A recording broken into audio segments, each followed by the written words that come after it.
प्रधानमंत्री राष्ट्रीय बाल पुरस्कार 2022 के सभी विजेताओं को उज्जवल भविष्य की शुभकामनाएं। शैक्षिक उपलब्धि के क्षेत्र में उत्कृष्ट प्रदर्शन किया है मास्टर अवि शर्मा, उम्र 12 वर्ष, इंदौर, मध्य प्रदेश। वंडर बॉय के रूप में प्रसिद्ध हैं। लेखक, प्रेरक वक्ता, वैदिक गणित के सबसे युवा संरक्षक, सबसे कम उम्र के समाचार एंकर और अभिनेता हैं। मध्य प्रदेश की आर्थिक राजधानी इंदौर का एक बार फिर देश में नाम रोशन हुआ है। इस बार 12 वर्षीय अवि शर्मा को राष्ट्रीय बाल पुरस्कार से प्रधानमंत्री नरेंद्र मोदी द्वारा नवाजा गया है। जी हाँ, देश में 29 बच्चे इस पुरस्कार से सम्मानित हुए हैं, जहां इसमें इंदौर के अवि शर्मा का भी नाम शामिल है। बीते दिनों इंदौर के अवि शर्मा ने प्रधानमंत्री नरेंद्र मोदी से वीडियो कॉन्फ्रेंसिंग के द्वारा काफ़ी समय तक बातचीत की, जहां उन्होंने प्रधानमंत्री नरेंद्र मोदी को अपने ज्ञान के बारे में बताया। उन्होंने रामायण के कई चौपाइयाँ भी सुनाई। बता दें कि अवि शर्मा ने 12 वर्ष की आयु में बाल रामायण लिख दी है। वहीं 120 बच्चों को वैदिक ज्ञान वह पढ़ाते हैं। अब देखना होगा अवि शर्मा का भविष्य आगे क्या होता है।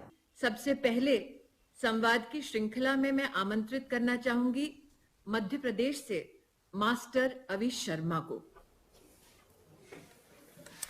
परम श्रद्धेय प्रधानमंत्री महोदय, मेरा चरण स्पर्श स्वीकार करें। नमस्कार।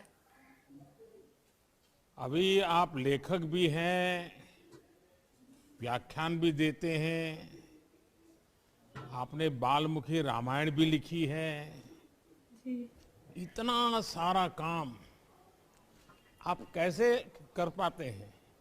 बचपन बचा है कि वो भी चला गया है?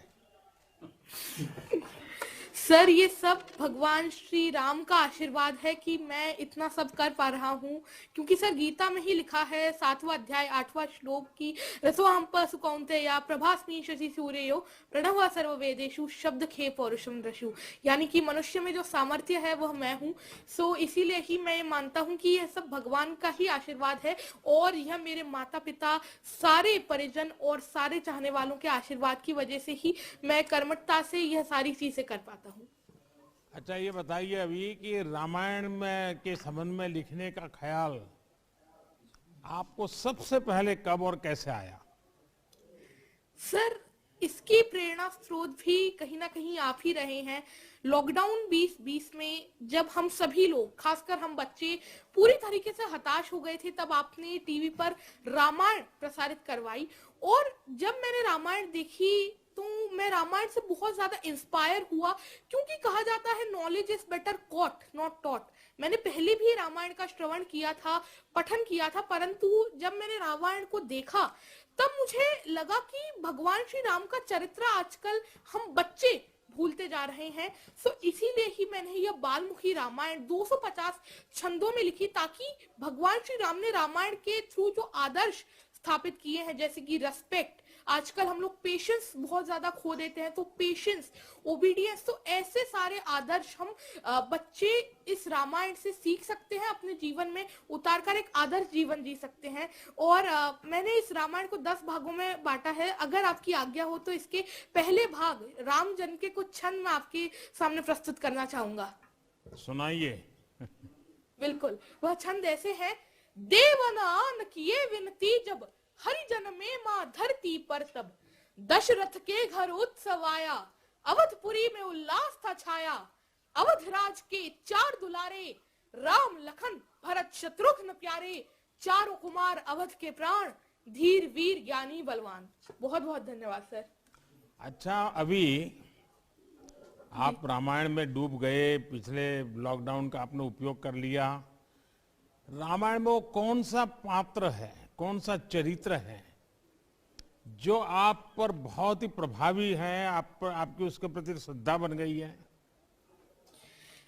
सर, ऐसे तो एक ही है, मर्यादा पुरुषोत्तम भगवान श्री राम, क्योंकि आजकल के जीवन में जीने के लिए हमें जो भी आदर्श की जरूरत है, एक आदर्श इंसान को कैसा होना चाहिए, भगवान श्री राम ने त्रेता युग में ही वह सारी चीजें दर्शा दी थी। वह कैसे सबको साथ साथ लेकर चलते थे, कितना धैर्य वह रखते थे और सबका कितना आदर करते थे।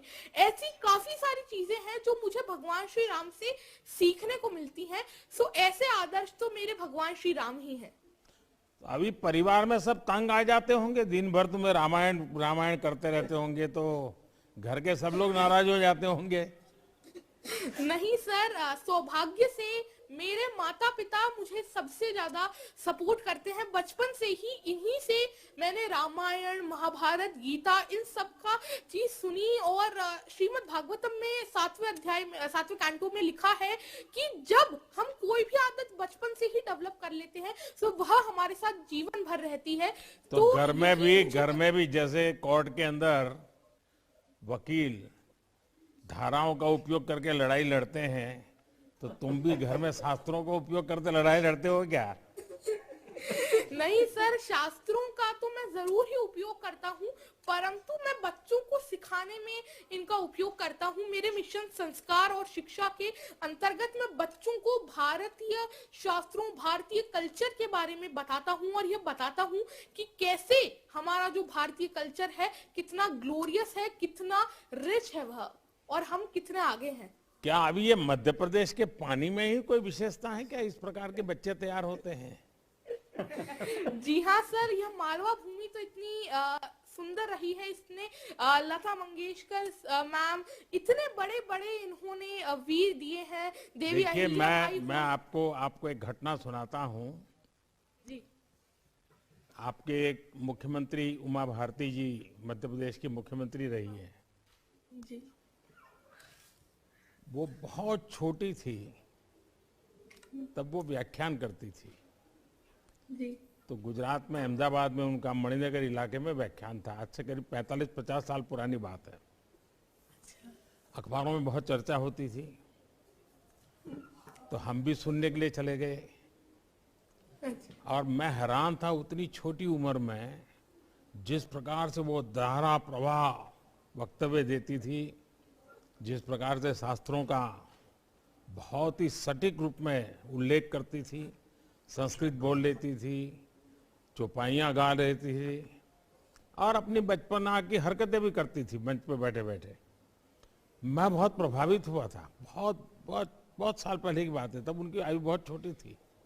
तो मुझे लगा कि शायद मध्य प्रदेश में ये कुछ ताकत ऐसी है कि सब इसी प्रकार के विद्वान लोग बचपन में ही तैयार हो जाते हैं। चलिए, आपके माताजी पिताजी को भी मैं प्रणाम करता हूं, ताकि उन्होंने आपको संस्कारित किया, आपको एक नई ऊर्जा दी। और बहुत कम माँ बाप होते हैं जो इस प्रकार के काम में बच्चे को जाने दे, वरना रोक लेंगे। देखिए, आपकी उम्र और आपका काम इस बात को साबित करते हैं कि बड़े काम करने के लिए कोई उम्र छोटी नहीं होती है। आप सिर्फ बच्चों के लिए नहीं, पूरे समाज के लिए एक प्रेरणा है। आप जो भी करें पूरा मन लगाकर करें, इस सोच के साथ करें कि मेरा काम देश को कैसे लाभ पहुंचा रहा है। पद, प्रतिष्ठा, आपकी उपलब्धियां भी कभी कभी आप पर दबाव बनाती है। किसी भी चीज का दबाव खुद पर न आने दे। आपको आने वाले जीवन के लिए बहुत बहुत शुभकामनाएं। बहुत बहुत धन्यवाद सर, अपना आशीष हमेशा मुझ पर बनाए रखें। प्रधानमंत्री राष्ट्रीय बाल पुरस्कार 2022 के सभी विजेताओं को उज्जवल भविष्य की शुभकामनाएं। मैं हूं सीमा वर्मा और आप देख रहे हैं टाइम 8 मध्य प्रदेश।